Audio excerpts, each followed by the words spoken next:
Alright, reformed copyright.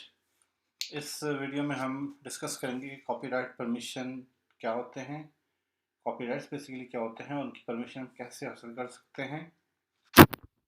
सबसे पहले हम कॉपीराइट्स की जो जनरल डेफिनेशन है कि it is a generally speaking we say a collection of rights that automatically given to someone who creates an original work of authorship like literary work, song, movie or software. Now, these rights actually they include the right to reproduce the work, to prepare derivatives work, and to distribute copies and to perform and display the work publicly. So, generally speaking, जब हम इसको अपने scientific community में apply करते हैं तो जिन लोगों ने पहले काम जो है वो पब्लिश किया है किताब की फॉर्म में, बुक की फॉर्म में या जर्नल आर्टिकल की फॉर्म में, उसके अंदर जो उनका डाटा है, जो उनके ग्राफ्स हैं, जो उनकी स्कीमेटिक डायग्राम्स हैं, जो टेक्स्ट है, that is all protected by the copyrights.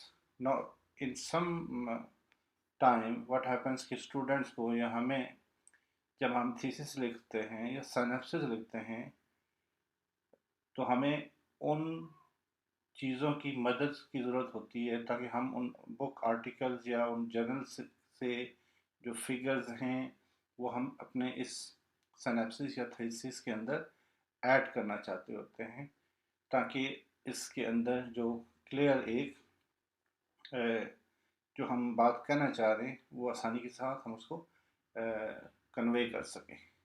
So just by downloading and copy paste करके हम अपने थीसिस या सिनॉप्सिस में या इवन रिव्यू आर्टिकल्स में हम उसको ऐड नहीं कर सकते। We need permission.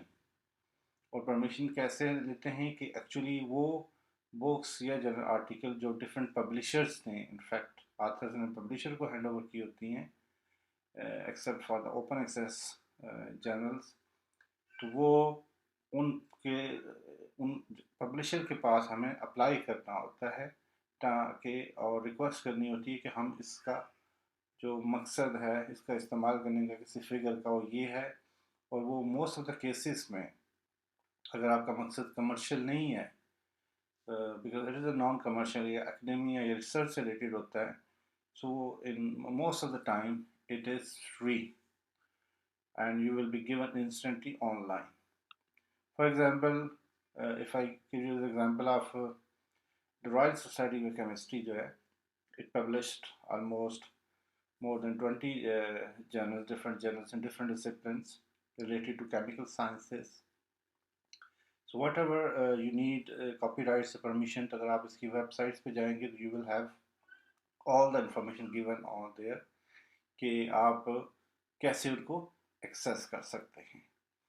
So it's very simple and straightforward method, and I have discussed this method in my previous video कि आप कैसे पब्लिशर की वेबसाइट पे एक्सेस करते हैं और कैसे आर्टिकल की राइट्स लेने की जो है ना वो ऑनलाइन अप्लाई करते हैं। आई होप वो आपको चीज़ें उसमें क्लियर होंगी, but it still they are not clear, please do watch that video. Finally, ये कुछ कॉमन परसेप्शन या क्वेश्चन जो स्टूडेंट के माइंड्स में होते हैं जिनको वो बहुत इग्नोर कर देते हैं। So like do I need permission to reuse my own material, and do I need permission if I alter a figure? So इस सब का जो आंसर है वन बाय वन हम इसको देखते हैं। नो, अगर आपने अपना ही काम को रीयूज़ करना है और वो पब्लिश नहीं है तो फिर आप कर सकते हैं विदाउट परमिशन। और अगर वो पब्लिश्ड है तो obviously you have to get the rights from the respective publisher. और डिफरेंट पब्लिशर्स की डिफरेंट पॉलिसीज़ होती है। जैसे रॉयल केमिकल सोसाइटी की पॉलिसी ये है कि अगर if you are the author of the same book, same journal article है, you need to use it certain part, तो वो आमतौर पर आपको हैंड ओवर कर देते हैं because you are the author, you can use it, you don't need permission. But in other cases some other publishers हैं, they do have this restriction that you have to apply formally.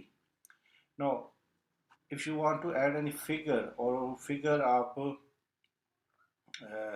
को उसमें add करना है अपने thesis में या synopsis में, तो yes you need permission. So some time, most of the time ये करते हैं कि स्टूडेंट उसको चेंज कर लेते हैं फिगर को. अगर वहाँ रेक्टेंगल टाइप की फिगर है तो उसको ओवल बना दिया या ट्राइंगल बना दिया, स्टिल द थिंग्स जो उसके अंदर पैरामीटर्स हैं वो बीच में ऐड हुए होते हैं. तो इसमें जो एक जनरल सा होता है कि व्हाट जो सब्सटेंशियल चेंजेस जो होती हैं फिगर्स के अंदर, वो हम कैसे उसमें ला सकते हैं. सो बेशक आप उसको उसकी शेप या वो चीज़ अगर चेंज करना भी चाहे, but still it has those parameter, those data which is depicted, and you have got this idea from your respective, जो भी आपकी पेपर था वहाँ से आपने लिया था, और आप उसको चेंज कर रहे हो, but still to be honest you need right to permission. कि अगर आपने उसको जब लिखेंगे तो you can see the figure one, modified figure 1 from the reference and reproduced here with permission.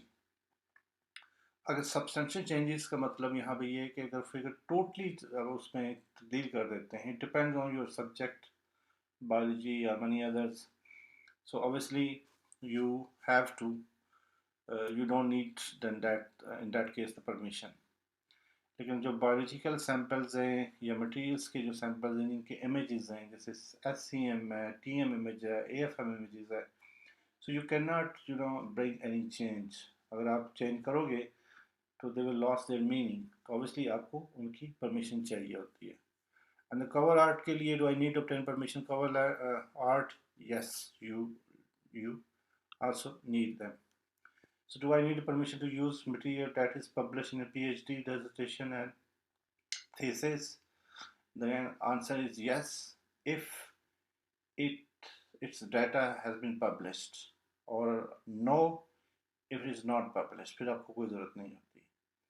So do I need permission to reprint music lyrics in my text? Obviously lyrics और जो भी music की composition है, they are all copyright protected. You definitely need them. Do I need permission to reprint tweets in my text? The answer is yes. Because the tweets जो भी आप add करना चाह रहे हैं, they obviously are referring to somebody.